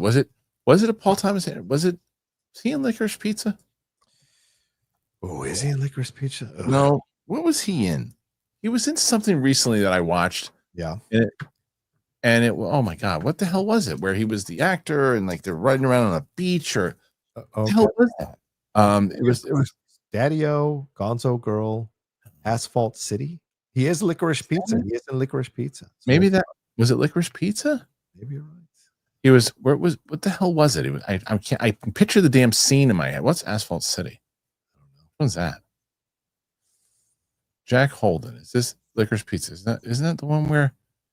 Yeah, he's the actor, right? Yeah, I think so. Yeah, he's the actor, and she winds up. Oh, that's right. Yes, because he's hitting on her or whatever. Yeah, on the golf course at night. Yes, it's Licorice Pizza, right? I like that movie a lot better than you did. Yeah, you hated that movie. Yeah, well, I don't support underage. Dylan Neal. Hey guys, I just watched Starship Troopers 1997. The acting isn't always the best. But what an overlooked classic. I miss Touchstone Pictures, man. I got to put that on the list. Wait, are you saying Casper Van Diem the acting is not the best? What? I'm putting Starship. I have to put Starship Troopers on and RoboCop. I really hope. I don't think Steph's ever seen RoboCop. Oh man, I got to put that one. Yeah, I got. That's a great one. Yep. Carlton Rudder. Hey, London Calling. What's up, Carlton? Special shout out to John and Steve and their continued excellent breakdown of Jaws. Also called Life of Chuck. Loved it. Yeah, I didn't see Life of Chuck. Did you see that one? No, I heard bad things, so I didn't go. Listen, I'm more selective now, man. If a lot of my friends don't like it, I don't go. All right, fair. Ralph. After making Good Times and Uncut Gems, the brothers have split. I guess we'll see what Safdie brothers more talented. Benny directing Smashing Machine and Josh directing Marty Supreme, both A24. Which one's Marty Supreme? That's the one with Timothy Chalamet where he's the ping pong champion. He's trying I haven't seen that. With Paltrow. You haven't seen the trailer? No, it's pretty good. Yeah, the trailer looks excellent. It's like an 80s sports movie trailer, but everyone is saying like this is a bait and switch. The movie isn't like that. They're just trying to get you into the theater. So, did you see the trailer? By the way, I don't remember the name of it. I want to bring it up because so remember the great David Gambino, who's essentially like he was my boss at Silver, and he's like my mentor, really. He's like one of the greatest people in my life. He's like a big brother to me. But his lovely wife, Lori Gambino, just wrote a movie that is coming out. It's called Anniversary. Did you see the trailer for that? I have not. No. Kyle Chandler, Dylan McDermott, Diane Lane. Jeff was telling me about this one. Right on. So Lori wrote that. Oh, nice. And so that was our original script, and so I'm excited to see how that one is too, because they've been working on that one really, really hard. You know who else needs to get back together is the Coen brothers, because this Drive Away Dolls and now Honey Don't is just getting destroyed at the box. Wait, everyone told me that What's Her Face is the new thing, is the next big thing. Now we're seeing the real truth that these people can't necessarily put butts in seats. What's her face from Margaret Qualley. I wasn't Margaret Qualley for Storm and Rogue and all this kind of stuff. And it's like, Margaret Qualley, you're not even going to her movies. You're not. That's two different conversations. You're not going to see Sydney Sweeney in her movies. What are we talking? I know, but that's the same conversation that movie stars don't put. It's not movie stars that put people in seats in the first place anymore. They don't do that. Yeah, well then stop telling me they're so amazing. Cut it out. Well, you can still say they're amazing talents. Like I still I don't know. I don't have enough game tape on Sydney Sweeney to say whether or not she's great as an actress. I didn't watch.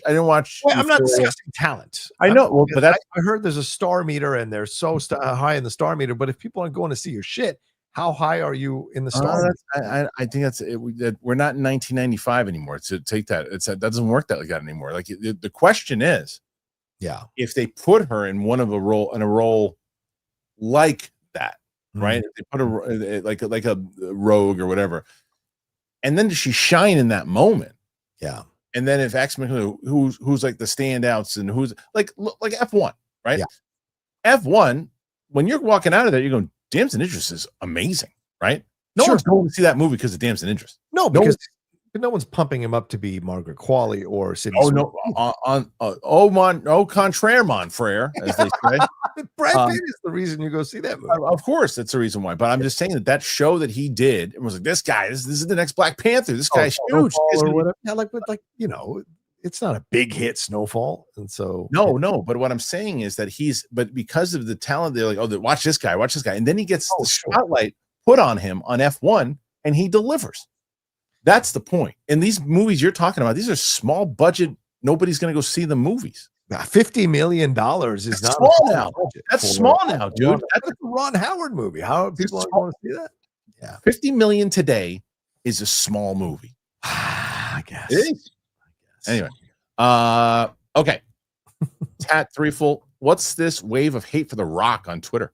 Hey, look, Peacemaker, and their first instinct was go online and shit on The Rock. You think he committed a crime? It's getting ridiculous. What did they take a shot at Black Adam? No, but I think people are saying like Peacemaker came out before Black Adam, and so Peacemaker survived Black Adam because The Rock was trying to Bigfoot his way past James Gunn and past Peter Safran. Remember when that whole thing came out a few weeks ago, explaining what was really going on at the time.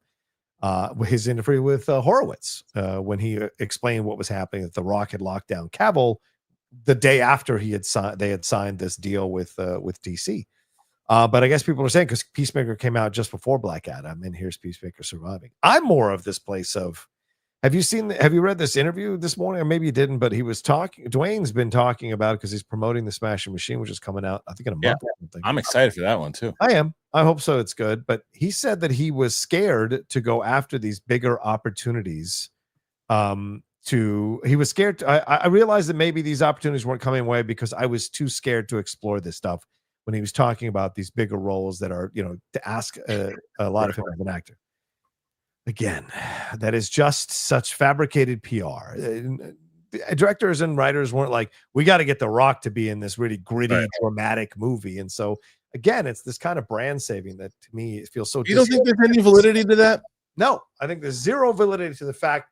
I don't think PTA was like, oh, I got to get Dwayne in this movie. Oh, no. I don't think these big directors or Nolan's like, oh, I got to get Dwayne in Oppenheimer. It's not happening. I think he was probably given opportunities to do more dramatic stuff in there. He stayed in his safe zone.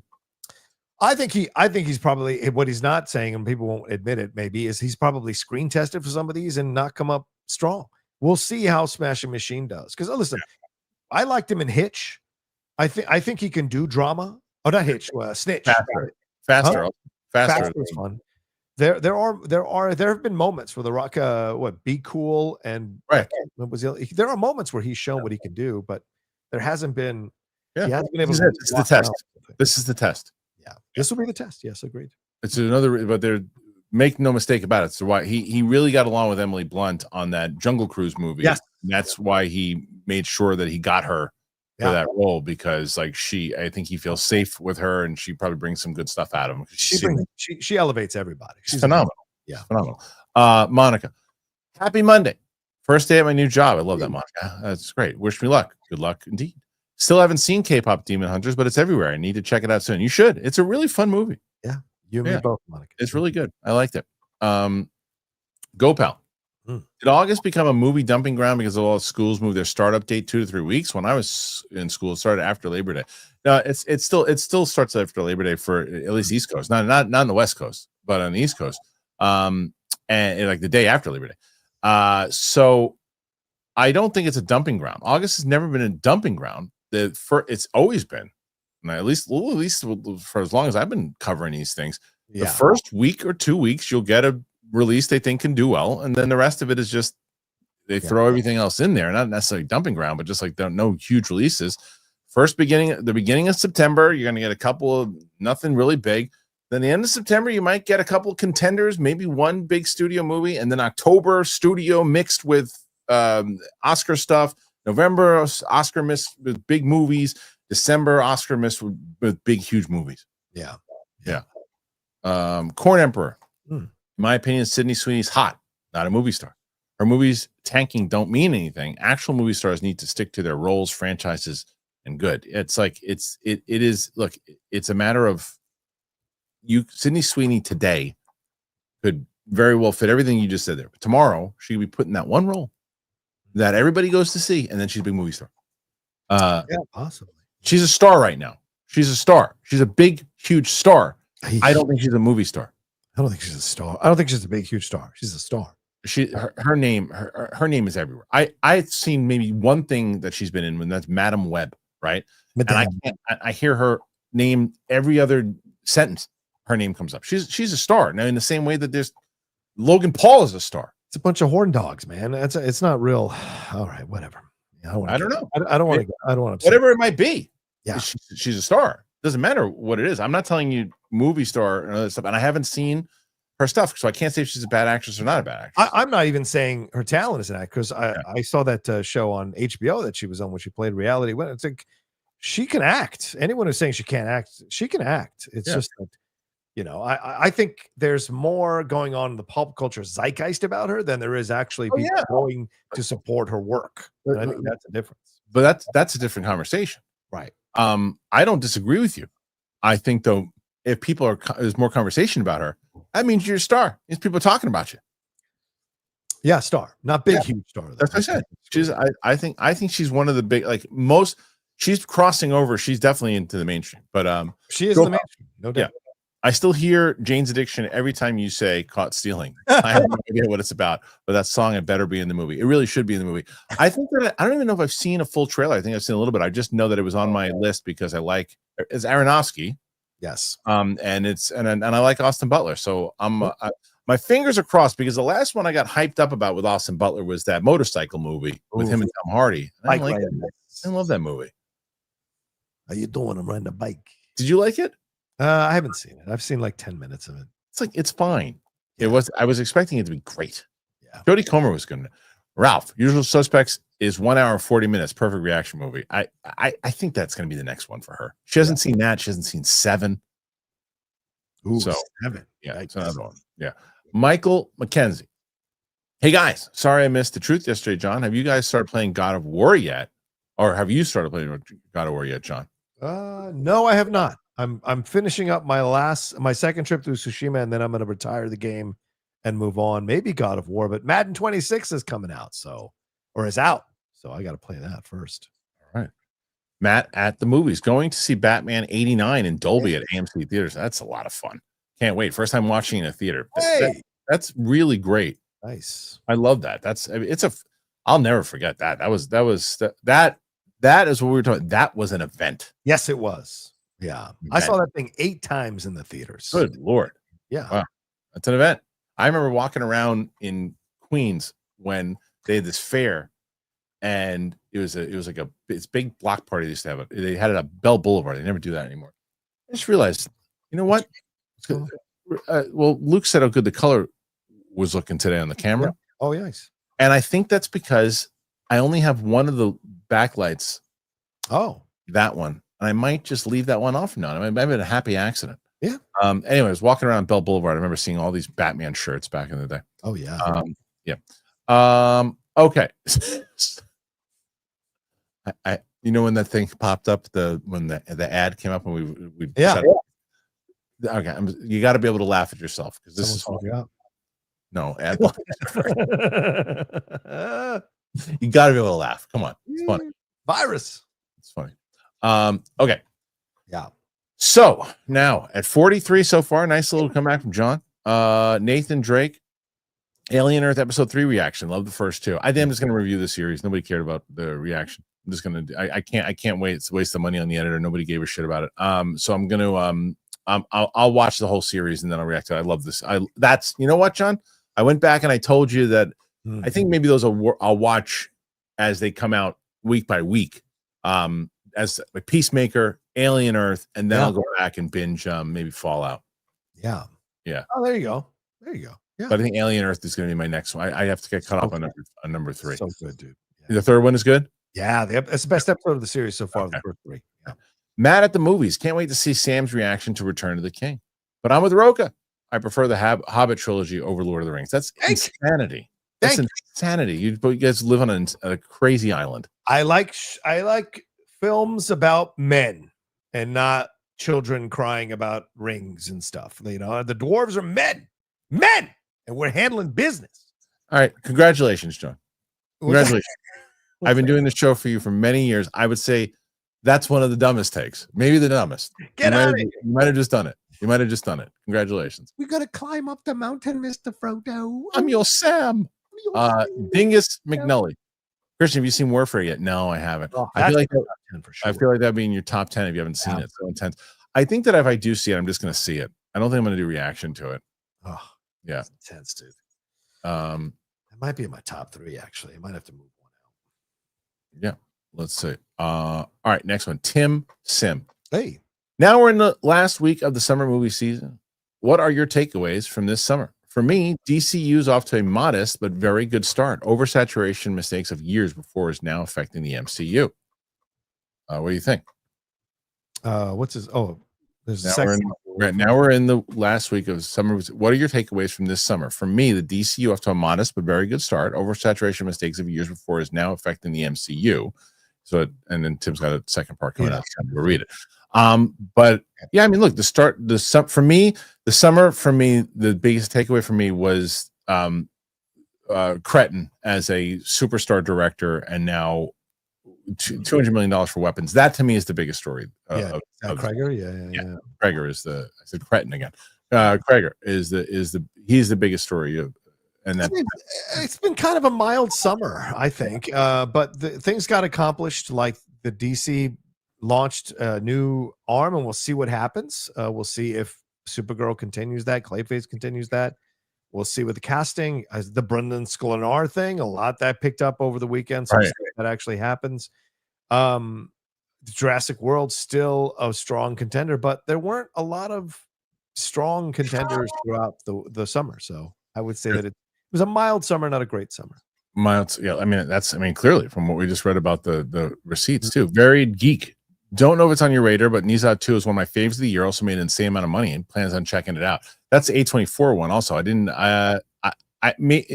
assuming that it'll be one of the screeners that we get. So maybe if it comes out on the screener, yeah. It is in theaters now. It only made $1.25 million over the weekend. So it made an insane amount of money in Asia. It did not make an insane amount of money here at all. In fact, people are going after A24 for doing a terrible job of marketing it. So, yeah. Okay. All right, let's see. Next one after that is Simon's section. Regarding The Naked Gun 2025, I enjoyed it. However, that vacation scene reminds me why George Clooney pulled out of that movie and Michael Keaton stepped in. George Clooney stepped? What? And then there's the Flash movie. John, you're right. I was charmed. Wait a minute. Regarding The Naked Gun, I enjoyed it. However, that vacation scene, at the end. Oh. Michael Keaton was at the very end of that? I thought Batista was at the end of it. I don't know. He's talking about the end, like the post-credit scene. Yeah. I don't remember Michael Keaton being in it. Yeah, I don't know. And then there's the Flash movie. John, you were right. It was Charmed. I don't know what he's talking about. I can't make sense. I would like to take credit for something, but I don't know what he means. Simon, let me know. Tim Sim. And then following up, non-comic book blockbusters are still making money. F1, Jurassic World Rebirth. Yep. Kaczynski and Kreger are rising names. There you go. Weapons, best film of the summer. Yeah. And we have a new franchise with Kpop team. Well, Tim, should have read your second part first because I agree. I agree with you 100%. Yeah, I think those are the biggest takeaways for sure. Yeah. Jeremiah Y is a member for 3 months. Thank you, Jeremiah. I'm convinced Brandon Sklenar might end up being Batman. Gunn mentioned he's been watching 1923. Oh, I know. That means nothing, by the way. It means he's just doing that to troll everybody. Come on. No, but I think yes and no. But I also think that he's legitimately watching it. But I would not be surprised if Brandon Sklenar is cast as Batman, and you know who's going to be if he's watching 1923. I forget. Did you watch 1923? No, I'm watching. Okay, so I believe that if he does cast, I believe I know who Alfred will be. Okay, Timothy Dalton. Oh, that's a good choice. I like that. They're both in that show. Now, Timothy Dalton plays a very different character than Dalton. I mean, than Alfred in this. He plays a very, very evil dude, but he's so good. So I wouldn't be surprised, but he was watching it not just to watch it, though. He's watching it for research. Now, does that mean he's going to cast Brendan Skudar? No, it doesn't. Oh, I'll tell you what I don't like about Peacemaker now that I saw James Gunn. Okay. I wish they would have kept. I like the new dance. The new music does not work for that sequence. I agree, 100%. Oh, I love that song so much. They should have kept that song. Just do a new dance. Doing too much, and I get it. You're trying that new song, and I never say that about James Gunn. I hated that new song. I was like, it just did not work. It took me out of it. I was like, oh, put the do you really want it? It's the best. Yeah. Oh, put it back. Put it back. You can still do the same damn sequence. Just put it back. That song sucked. Yeah, he's using the intro to tell you what the show is going to be about this season. But I think you're right. It should have kept out the opening. Johnny Venerable. Fallout was one of the best shows of 2024, and it's right up your alley, Christian. I can't believe you haven't seen it yet. Goggins incredible. I've watched 3 episodes. I think 3, 4. I can't remember. I can't remember how many. I watched enough that I can know when I bring up Amazon Prime, I'll go continue watching. The Cali Kid. I love John Rocha. There you go, Cali Kid. Thank you, Kelly. Julius Wyatt. Can't wait for Springsteen biopic and Marty Supreme. Yeah, the Springsteen biopic. Thank you. Keep leaving that out. That's one of my most anticipated. 100%. Yeah. Pooh the Weenie. Christian, how do you feel about your favorites this year being horror? Sinners, 28 Years, Weapons, Final Destination. You say you're not a horror guy. I don't like slasher films. Yeah. I don't like slasher films. I don't like gratuitous things with all of the ones you just mentioned. Sinners, 28 Years, Weapons, Final Destination. And well, maybe not Final Destination, but there was, and I don't know if I'd put Final Destination in my top 10. I just had fun with it. But those other ones are like, as they say, elevated horror. You know, this is more like it was really well written, character driven stuff. I've always responded to that. Yeah. Yeah. Okay. Mad Sinister McCall. Harloff, if you have any horror movie reactions planned for October, Beth Snyder, Jeff Snyder, and James Gunn to meet at the White House for a ceasefire. There we go. I did see on the I don't know if it was on the show that you guys did on this channel. But I did see Jeff kind of back his comments up a little bit more. James is like, I don't hate him. We're both very similar guys. Yeah, he is saying that. Yeah. He said on the show at one point, I hate him.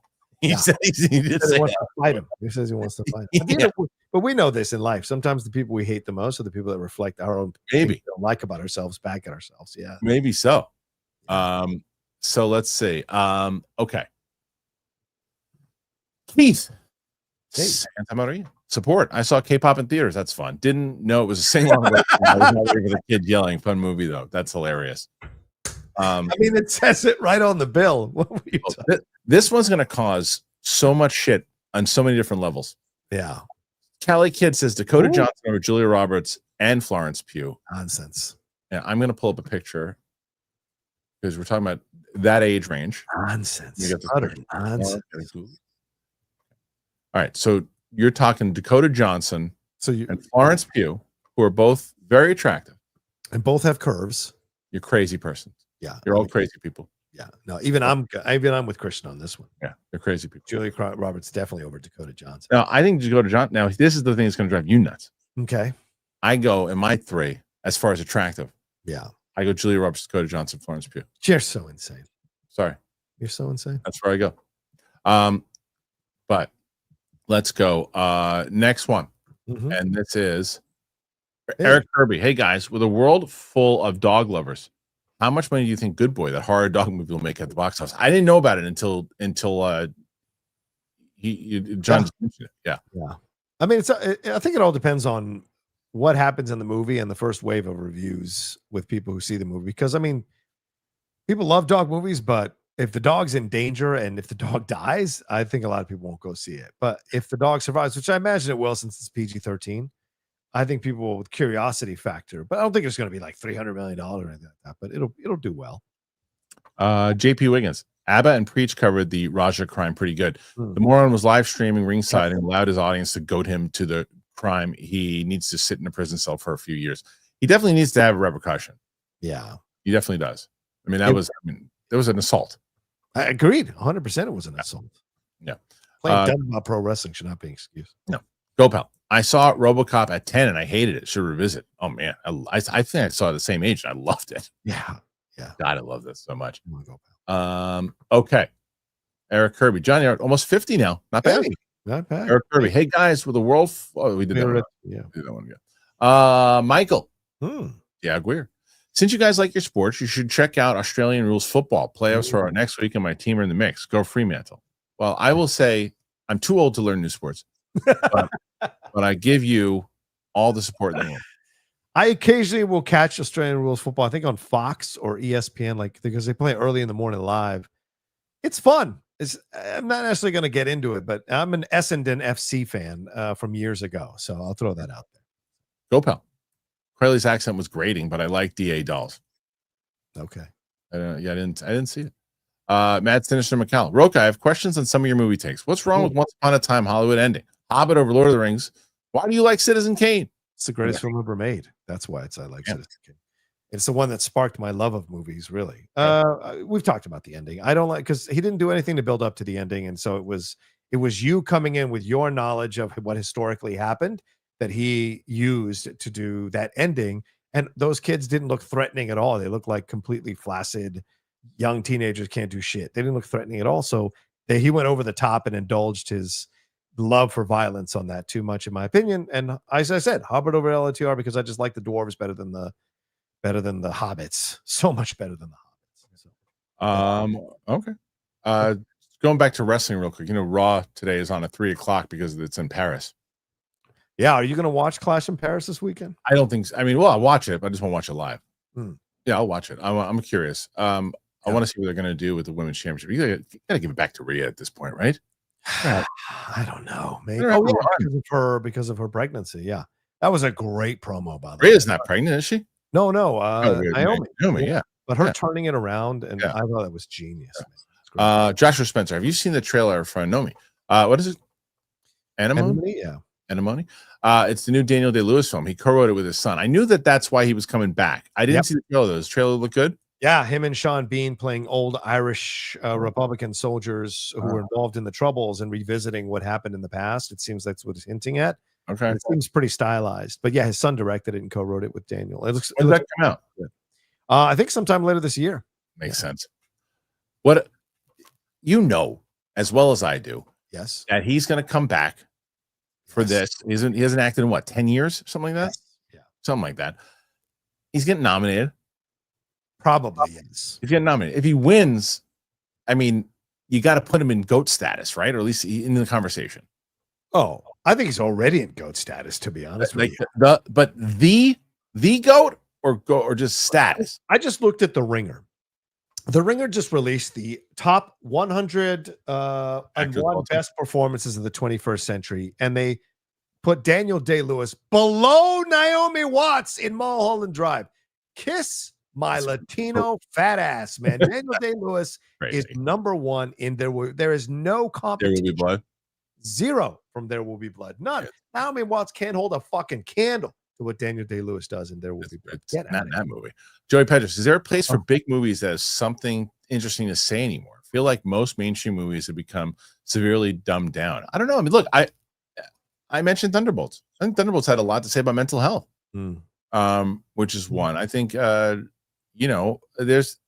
think there are. I don't think you're wrong. There are a lot of dumbed down big action movies, but I think there are some that work. I mean, look at even Barbie, which I don't necessarily love, but Barbie had a lot to say. I think it's all going to change. I know Kristian doesn't like us to get too political, but it seems very clear that there is a mandate amongst these studios to not dive into too deeply into content that is going to cause people to actually think. Sinners is the anomaly. And I think these are the things that you're going to see more and more over the next 4 years. We're going to see less people of color, less women leading this stuff, less conversations about their issues other than independent films. But mainstream movies, big movies, I don't think we're gonna have any of that at all. And if we do, it's gonna be like how Disney does it, where they dip their toe in and then quickly move on from it. I don't So know. I just don't think it's going to be as you guys have talked about this and agreed on this. Mm. Sometimes it's done in a way that it looks like they're pandering. And when they do that, forcing it. yeah. And when you're doing that, that adds to the problem of everybody going, oh, they're just doing this because you do it in a way that you're like, oh, well, that to me, it all makes sense. I think you can still do that without giving nobody opportunities again, because then you're right back to where you started. But I think that I don't know, it's a whole different conversation. Yeah, it is. Dingus McNally, the only actor that puts my butt in the seat is Timothy Chalamet, since he's always so good in unique projects. Jeremy Allen White is up there too. I see the point. I mean, I'll tell you, a movie that I saw in the theater and said that was fine, and wound up saying, okay, I thought he was good in it, but the movie was fine. That I wound up really enjoying and has a warm space in my heart now. And granted, I took my 2 kids to see it and wound up loving it. Was Wonka. Oh yeah, Wonka was really good. Wonka really won me over. That's a movie that when people, I got to remember that when people say, "What's a movie that when you first saw it that was okay, and then you grow to love?" Wonka is one of those movies. Agreed. Chalamet is quietly becoming one of the greatest actors we have of our generation, of this current generation right now. Yeah. Yet he's not getting the same kind of conversations that Daniel Day-Lewis got when he was in his heyday in our time, right, Christian? So it's a fascinating career that he has right now, but undeniably fantastic. Gopal Sweeney manifested 125 million. That was Glenn Powell and Sydney Sweeney. That was not Sweeney by herself. Yeah, it seemed like single-handedly with her Instagram. Reality was good, and she's good on Euphoria. I haven't seen any of those, so I can't say. Yeah. Okay. Yeah, I thought she was good in reality. I haven't seen Euphoria. It's not for me. Gopal, but yeah, can't really open any general movie. I don't think what actors really open movies now. If I was Sydney Sweeney, I'd call up Jurassic World right now. If they want to move on from Scarlet, if this was a one-off, I would say, bring me into this. Let me lead you into the next phase of Jurassic World. Yeah, that's how you make your money. 100%. All right, let's see. I mean, her as Power Girl, it'd be good. Mike Larry, first time watchers. Pulp Fiction felt too long but powerful. Finally saw Memento and Fight Club, both brilliant. Loved every minute. Loved everything you said there, Mike, except that it was too long. It was perfect. That's a perfect movie. Yeah, probably. Pulp Fiction's a perfect movie. All right. You don't think so? I mean, I don't think any movie's perfect, so I can't have a tough time to say. Close to. Right. Fair point. I would agree with that. Close to perfect. Yes. I just love that movie so much. Julia Sweeney scene is unnecessary. The which one? The Julia Sweeney scene at the end with the Harvey Keitel's daughter or whatever, when she shows up to pick them up at the end of the movie at the when they're crushing the cars. In Pulp Fiction? Yeah. Oh, yes. I don't like that scene. Okay. Geek Lodestars, what do you think of WWE pushing the deal that they made to go into effect after September? Is that with the ESPN? Yeah. Really? Yep. Also, Cross showed up on GCW. I saw that he showed up. Yeah. And the crowd went nuts. I still think it's a work. I don't think it is. I'm pretty confident in saying it. I don't think it is. Okay. Simon Section. Apologies. Jack Frost, the movie. Jack Frost, the move the snow vacation scene. Getting freaky. Last shot in the Flash movie before No Tooth. Charmed. I still don't understand. This is not. I don't. There's a lot in there. I don't know. Jack Frost, the move the snow vacation scene. Getting freaky. Last shot. Okay, so I see. He's saying they used the Michael Keaton Jack Frost snowman character in Naked Gun. I see. I see. Right. I see. Okay, now that makes. I loved that scene. That's my favorite scene of the movie. I agree. Loved that scene. It was so stupid. It was. I loved it. Stephanie Litz, Lord of the Rings is way more manly. Aragorn by himself is more manly than all those Hobbit dwarves combined. Here, Stephanie. Here. Sam kills a spider. Pippin stabs Azul. Merry saves Faramir. As Aragorn says, they bow to no one. Stephanie, there's no reason of arguing with this fool. They can't bow when they're already lower than they would if they were bowing. So by standing up. So but listen, that is nonsense. Aragorn is I don't know, man. I can't say that that's it. Gimli is the manly one of the three of them. Get on out of here. Aragorn is soft and sensitive and touchy. It's between the two women for me. Come on. Crazy person. Gimli's the man. Gimli is pretty great. You never toss a dwarf. Yeah, that's right. The Hobbit movies we're waiting on because it's one of those ones I just don't think I'm waiting. There's no one's clamoring for it. No one's waiting for those movies. No one has said, can't wait for you guys to do the Hobbit movies. No one. Prime. Yeah. Brian O'Neill. Prime Video Ireland just added the 3-hour version of Caligula, and now it's in the top 10 most watched list. That's family movie night started 100%. That's hilarious. I haven't seen that movie in so long. I mean, the scenes, obviously. But yeah. Caligula. Thanks. 53, John. 53. Oh, nice. Joshua Gonzalez. Top 2 greatest actors are Daniel Day-Lewis and Laurence Olivier. It's hard to argue that, but I mean, Marlon Brando, would you put him in there? I would throw Brando in there over Olivier. I would. Well, yeah, because Olivier is kind of put upon acting when you watch the old stuff that he did, and I think Brando like sparked a movement in that method acting.